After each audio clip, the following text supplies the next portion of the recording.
This is a 2008 Grand Jeep Cherokee Limited. It has a 4.7 liter engine in it, generation 2.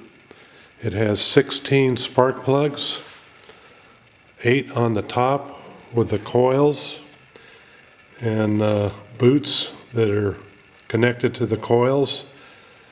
And then it has underneath, it has 8 more plugs that need to be replaced. I have some information that can really help you finish this job and do it in a professional way and make things a lot easier for you.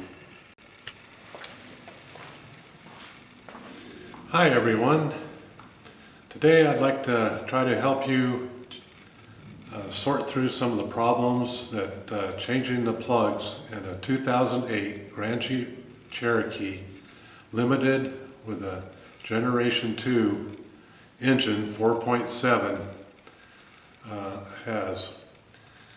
There are many problems as I researched and watched the different blogs on replacing these plugs on this particular engine.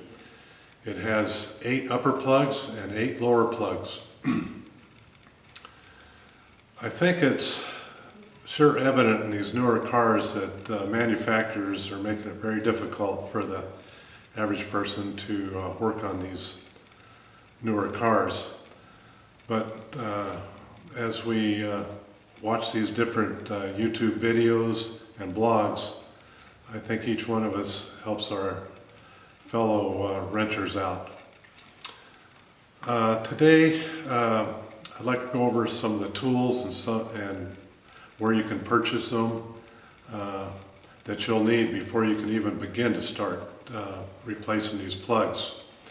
The first thing you'll notice when you open and take off all the different parts on the top of the motor to get to the plugs is that you won't be able to use a standard spark plug that you probably have in your tool caddy. These absolutely will not work.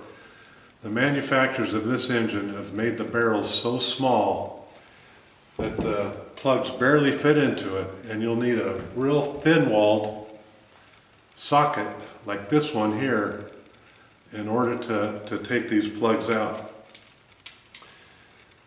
I found this socket on the internet. It's a 5/8 inch spark plug socket, and it's made by Cruise Tools, and the part number is SP58-4. They also make a 6 inch. Do not buy that one, buy the 4 inch. The 6 inch is too long and you'll never be able to get your plugs out. It's sold by Orange Cycle Parts through Amazon for $13. It also has a little fitting inside that grabs your plugs and holds on to them when you pull it out. Now, one thing you'll notice is kind of a funny looking socket, and I found that you need to use a 17-inch millimeter socket on the end of it, and then you put your socket set onto that, and it works just fine. So this is the only socket I've found that truly works. I call it Metco and Snap-on, and they didn't know anything about it. I also called up the dealership. They wouldn't reveal any information, but this is the one you need right here. The next thing you're going to have problem is finding these Bosch spark plugs. Bosch specifically made these 2 different plugs for this particular engine for Chrysler. I checked all the auto parts stores in this area, and they could barely find reference in the books for these, but had no idea how to get them. The dealership wanted $230 plus tax for these plugs. I found the spark plugs, and these are the numbers. You need 8 FR8TEZ, or 2, and 8 FR8T 1332. I found these on the internet. They're sold by Bosch, sparkplugs.net. The total came to $108 for all of these, and plus tax and shipping. On many of the blogs, they tried cross-referencing these plugs with Champion plugs, NGK plugs, etc. I'll tell you right now, do not even waste your time trying to put a different plug in this car. As many of the blogs say, they absolutely won't work. So save your time and money and get the right ones to deal with, or to begin with. The next real surprise to me was I knew that on the top ones, the coils have a boot attached to them. And the good old factory must not have put some silicone grease on those. As they get warm and hot over the years, they stick to the boot. Well, guess what? When you pull the coil out, the boot sticks to that plug and breaks off. This is what creates the horror story of this engine. Now the big problem is I called the dealership up and they said that they will not sell the boot separately, which this little boot just snaps on. They sell the whole coil. The coil sells for $73 each, and plus tax. So you're thinking about $80 for a coil if one of these breaks. Well, guess what? When I replaced my plugs, 5 of these broke. So that would have been an extra $400. On all the research I did on the internet, nobody could find these boots. And through about 2 hours on the phone and this and that, I actually found these boots through Riley's Auto Parts. The part number is 99-192. They're made by Ultimate Select, and they're $6 per boot. I thought it was too good to be true, and one of the stores here in the valley actually had 8 of these. So I went and got all 8, not knowing how many I was going to break.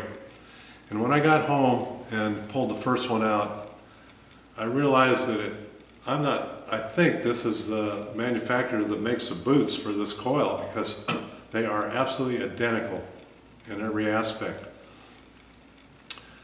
So that's a big savings. So you should probably round up these boots before you even get started, like I did. And the next problem you're going to have is when you break one of these boots off. I looked on the internet, and some people came up with the idea of getting this aluminum piece of tubing, and when that boot breaks off, you can slide this over. It's a real tight fit, and that boot will come off so you can get to your plug. I didn't have very much luck on that. Now another YouTube person that was in a commercial shop said they'd screwed around with this for years, and finally one day tried sticking a screwdriver down the barrel and pushing it and snapping the plug. And what happens is it snaps off perfectly right at the head of the plug. You do that, you get a pair of pliers, pull this out, unscrew this, and then get a magnet and pop it out. This absolutely worked perfect. Now, I'm not sure this works on other motors or other types of plugs, but somebody said that they tried this and it was an absolute horror story. Well, let me tell you something. It worked on all 5 of them, saved me hours of screwing around. And I'll tell you what, these boots are really welded to these plugs. It still took me, after doing all this research and getting everything lined up, about 6 hours to replace these plugs. You got to take your time. You got to use a combination of extensions and sockets, and but you can get through it. I did notice that on the left very front one, I had to take the battery out to even get to the bottom plug.